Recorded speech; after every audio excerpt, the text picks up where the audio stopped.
Enya ya adwene say ma ba tu o. Galamsey Nana Akufo-Addo ma be kwane se bi antu.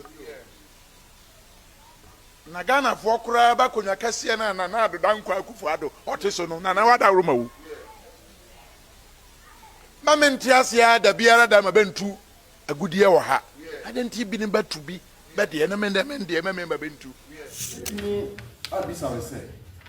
So like I say, you pay surface mine, rich my underground mine, because company must. A bit my area. I know chemicals are involved. Galamsey dear, say idea abanem fa ma bi. Yeah. Nananom ya fwaso say ya makwane say bi mra me say ya sase. On say ensuo. Na nka nipa. O men na yak. Nro. Ewu. Dia wo mo afa nnura ye mu bi ni yatete se eha nipa nkwa. Samre ani nimdia wo mo no. Ne yatete ebekoso saa de yade haw binom ne nasefo anase do wo pampapa bia bebe faso a sansa ade o kan asase no nsuo to na de na nante se ne be ya yenkwa ya ho dene ebetena ba fe Me say ya sase. On say ensuo. Na nka nipa. O men na yakeka ho. Ya fwaso say Galamsey enya bibi papa.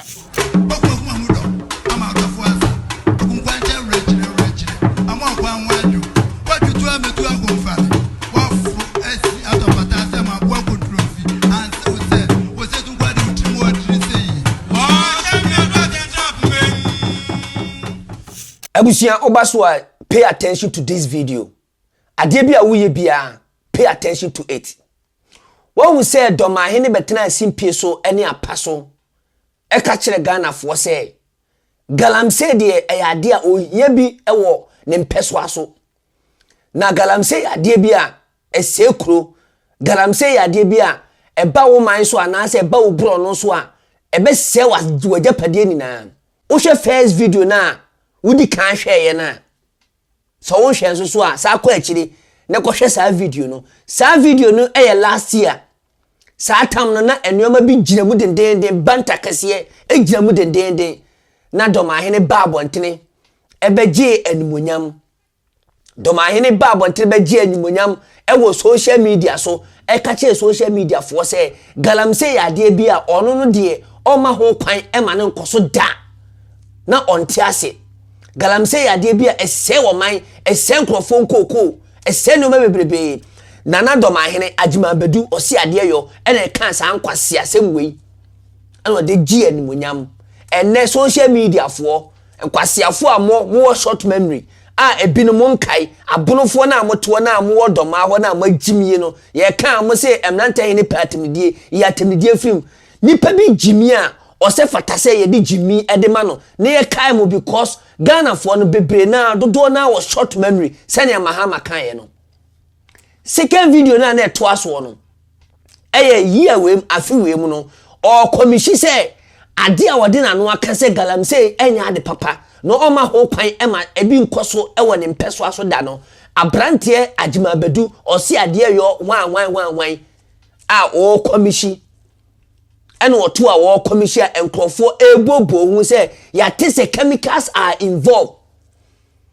kunkum nipa enti ediementi na wunim dada last year wunim say Galamsey nya de papa ese enoma ewo bro no so ese nsase ese crofo japade kunkum crofo man crofo cancer na wunim pefe enso wu commission abra wa ba bontre last year wa ba bontre ba be kikan kwasiasem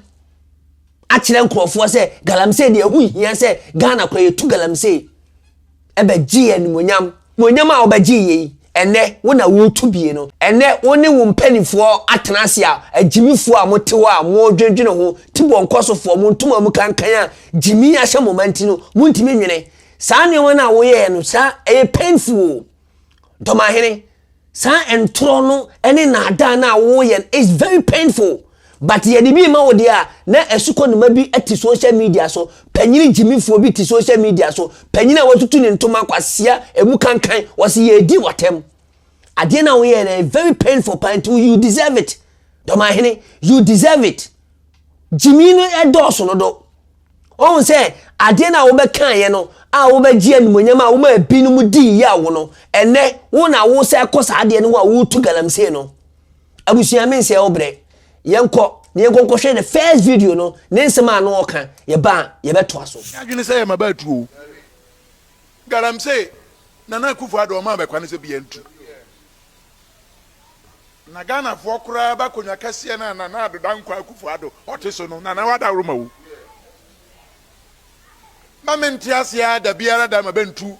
agudie wo ha adenti bi ne batu bi be de na mende me mabentu Nana ya makwa na mabentu oba pena mabatu yampa adwuma wa ha yampa hospital yampa kwane yampa school anambwa Nana Akufo-Addo saade o ni nyina obetima yo enya sika ne bede beyo na nya sika ne bi ne me bo ho ba ne de amani se be yo benya bi na be de nya ne penso nkwa ne ba yo ba bi o free de anim se na Nana ba kere be ne be betima kere adenti ni bi batu agudie me ma bantu ya ba bo ho ba ne e be duru ba bi ne krom nga Nana wada Roma mfie be ye aduonu kwa aduasa no Nana nipa no ya nhwe aba mo ho mienu aba ba ho miensa be doso be hia gudie ne chene ye bi be kasa ai Nana na gudie de mampanyini kasa obetua obere ne wa ma ne kwane Nana kwane ni agudie no kura pa wom ne sai e wo ho ma Nana Akufo-Addo Adodankwa Akufo-Addo Ghana nyina be de na sia ba nwa kase so agudie ne hye ne mu Nana mpa hwe wada Roma agudie no ojan na sa no Nana nya no mienu ya dia nti obatima ba o mokokoko hono menya no fiansa mote de okaye panyin toto ete abontini twantro e de dada Ghana fo se ono no de onfua Galamsey so onfua Galamsey so e de ba de ene ba ya ene wada adwene ho ahu se Galamsey no ba betu eno de uhu nyansa e ma abontini me kan kire Ghana fo se wo ye sorry ensema wo do ano kan ye no enye no na wudi so ene wo hu se Galamsey de sika wom ene wo hu se Galamsey enoma wo do ano kan ye no enoma wo da nkrofo social media so no ene wo na wo tenwa wo no mpanifo agimifo no mo tenwa mo bobo hu a mo se mo betu Galamsey na the funny thing kra ne se Dormaahene eni mpefe se ye de chemicals ene tu Galamsey no Galamsey no so ese koko onimpa a wa betena simpie so ne apaso last year waka ho asem se sano ma boni we mu na esa asase ene de wo to a wo no mpanifo mu na munim nyansa social media doesn't forget to de wo kan ene to social media so a wo bagie animonyam no sabra bontere ne begu wanim asese de wo kan ene wantimi ani so osagefo kwasiam panyina tese wo wantimi ani so afi de wo no mpanifo ati social media so a mo commission se mo frɛ wo mo mra metu Galamsey na wonim sa ne we ena wo de dada nkrofo se wo beye surface money na ye ne yenyanim diefo a yenim dia ka wo bedada ye wo manfo na wo magimi na wo muntimi ntofo no ye ne yase tenetene wo se wonim se wo betwa ntro e da kire Ghana fo a memma ye diem di ulemu enka wo ba last year na kwa be ka se Galamsey de obia ne pa wo betu Galamsey wo na asase so a that is fine wo de wo ntubi wo asase so but emma bontere me condemn the whole thing ema dua kire ema metu Galamsey ni bi abrayen kan ho asem ye be kapa abusua men se obre yenkone hwe the second video a wode betena simpie so ne apaso a wosa ba bananum chaba ene ni tika kraka be ma fu ate se wo na wo twa ntro e de che Ghana fo abusua mu yenko ne yenkonkote the second video a wo ye ne last year no ye ba ye beto aso Galamsey de se ade a abanemfa ma bi nananom ya fo aso se ye makwane se bi mra mese ya sase on se yensuo na nka nipa homene ne yakeka ho ye fo aso se Galamsey enye bibi papa na mom ye wura ya ka wada Roma sa ho betena so a ye nim bibi kuro asoja fo a police for security agencies na sha wonsa ho so na mra sha wonsa Galamsey fo be sha ho o ba da hu se yete ya kura no yensa si be shem beyond chebe na nanam kura ba chi bi dia kwama bi no ne ba pese ba bukata ba nchebe yewura saade emayen saase na osai na wo ma saase da ho no wo wabaya se agudia anka nde bahwe domafo nde bahwe sumafo drobo nde bahwe japekrom wabeje na woje na wo wanhwe so yie wonfa soja baba enye basbasa wonfa nchebe ne masase no se ya matena ho matena ho yewura ne anana ba menka nchira uni nyame ye wadom asa matter of fact we dey start ne ya ye ma bane ya otisui bosome ya ma bane ya otisui ampi bosome bia o ye Galamsey benfa police for eh de ne kura benfa soldier for nyede enwurem ben stop ben ban stop ba yewura after some time nana no masase ne ye dia yankasa asase ne abaje gold ne fa mabo bio abane yankasa ye betu aya na ye betu ade cause ye no ye ninsa asase ne ye dia ye ne amanfo ne to ho ye be say ye mfuo ye be say ye kwaye ye be say nsuo o ya ye dene me de enwu say ye wura e privilege bi ne ye de ama ho sa ho hwe so mai na sa ho hwe so na ade ne nkoye ya e be duru ba bi na nanom ye be sore na na bia sore a National House of Chiefs me makwa ko tebu ama na nanom afo am so say na de ye gold ne asana je ade ne ya hwe nipa obaba ba chie na court kura bebe kusia we de mo sempa so hu yaudi a Dormaahene e de ma Ghanafo na no asem obekan ya wo de gi animonyam eno ena wo ye ne na ana sometimes no aya na ye di Dormaahene atema aya wo se fata se ye di na tem na ekodi widiem na ne nkrofo o mu so tena se adwene ho se sa nana Dormaahene sa ye jimisem na obetena social media so o kan ye na odi bagi animonyam na o kan se ono no de na asaso so de eye kronkron na obagi animonyam ene social media for viewers for on se mokonkomu abom ko so jimisa papa we mu onka no kre from 19 kodo ho papa we kan no kre da ajima bedu o se ade ye onka no kre da osole social media so no dada mo but social media doesn't forget papa we yawo wono na be kan se Galamsey ni nye ene de ekoso ene se wo tu Galamsey ene wakofra nkofuo bi se o mu na metu Galamsey o se bobo hu se o how be na de be bre wo mu o kro no so ajima bedu se ne ma afomra no mu ntena se no mu kan Galamsey hu asem o how a betimi de abre eye asase no ma betu Galamsey abra woni pefe se Galamsey de last year wa be kan hu asem se o how ni amane etimi de bre ekuro wa be kan hu asem awie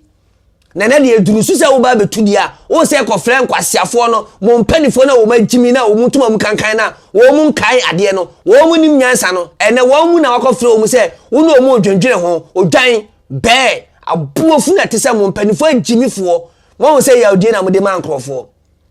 yaudie na mo de mankrofo mo mankrofo di ya se papa we de o chese odim nyansa chen obi o but ade no so twa ho wo make you 10 a wo ye also ni magu ase na mo mpanifo na wo magimigimie no a wo mutuo na ba ko kase chemicals are involved no sa kwase ampanyi no o hiri gimigimi no ono kwa na mebuafu no mo sa mpanifo we mu na mo se wo man no munim se ade na Dormaahene ye no enye wabeka ne last year adentina mo se di nachi aka che ne se omla no me commission mo nka nche ne se Dormaahene ade fo na wo die ni jai na emwa because last year obeka so you can say you surface mine, rich my underground mine, because company knows a bit my is. I know chemicals are involved. No. Ewu. Dia wo mo efa nura ye mu bi ni yatete se eha nipa nkwa. Samre ani nimdia wo mo no. Ne yatete ebekoso saa de yade how binum ne nasefo anase ba wo pampapa bia bebe faso a sansa ade o kan asase no nsuo to na de na nante se ne be ya yenkwa ya ho dene ebe tena ba afi ya afi de mahuni ni na me de mo bebre beba me de nsem bia wo kekan ye a enkrofo di wo ya wa wo che se odim nyansa che obi me de ni na beba na woni mpefe se Galamsey eya ade a enye wa be kan be je fans wa be je animonyam uwie ya ni be se 2 years mpo afekura nyan no asa 10 ne ho a wo ba be Galamsey e che se wonya panyin toto Dormaahene wonya panyini toto wonya ade a wonsi ade anyo da de bia jimisa jimisam ko a na panyini bi obeka atem se Asantehene ana na wudi atem papa ne se atem didie papa no se atem didie because ade boni na obeka che social media so a obeji animonyam na Ashanti Region na bibi koso nananom bibi koso a enye na sa anuma we ya koso enye ze na waye na nim tafu jimisam ko a na obeta no condemn nkrofo na mahu nananom mahu kra bi na omuti social media no so no bibi na wo mu ka no eye pa so omu ka wasem enti sa anoma na omu tutu no asase ne so nananom mebo a enye wase omu se enye ahemfufo no matwa no wahia no o enye kwasiafo mu ka asem o yeme ene sa ahemfufo yi asa atwa omu U10 a mu to Galamsey enti abusia yawdie atendidie de ewo ho emanipa because obi agimi a sebi ewo so ka chen se wagimi no sua nyansa pa wo de san kwasi asem na Dormaahene ti social media so obeka ye no ene wono akase nanum asem ena medi bu na ten na ade panyini nya hwe na akora wudi na tem ne nyoma boni bi obeye ye no eno ena me twa bi ede de dance ama no ene ba ya nkrofo so mu social media dawuda jimifo ade na wo ma abontere me kan che Dormaahene se Dormaahene ade a wode wano aba beka e wo social media so se enye wa condemn no afi de wo akasa wo ba betubi na sa ne ye no sa ene ye no enti mpanifo a mo hwe me madofofo mo temase na mo hu ba bia ade ne nam because e wo se me trentre no Dormaahene tim meka sa ankwase asem we emfa nche nipa no onko free dabi ye be trentre no enti wo hwe na atemdie na no ode a mesrew fane sa dabi ebe obanya nsasemu a yeso beba nyansasemu abusia ha ana mdu besie share video no na subscribe na turn notification sign no fasi suma me se na be ya me drop video bia ubenya ne ntem peace out.